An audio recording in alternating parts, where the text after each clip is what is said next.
ఇది అరకిలో శనగపిండి అండి. 2 చెంచాలు ఉప్పు వేసుకుందాం. 3 చెంచాలు వాము. 3 గ్లాసులు నీళ్లు పోసుకుందాం అండి. కలుపుకునేటప్పుడు చాలకపోతే మళ్ళీ తర్వాత చెప్తాను. పిండి ఇలా ఎంత బాగా కలుపుకుంటే అంత సాఫ్ట్గా వస్తుంది బజ్జీ.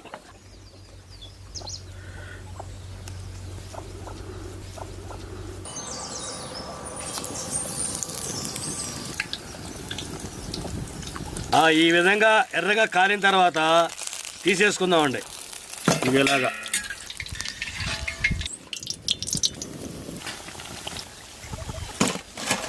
ఇలా మధ్యలో కోసుకొని ఉల్లిపాయలు పెట్టుకొని కొత్తిమీర వేసుకొని నిమ్మకాయ పిండుకొని వీటన్నిటిలో ఇలా బాగా పట్టించి ఒక పట్టు పడితే అబ్బా స్వర్గం.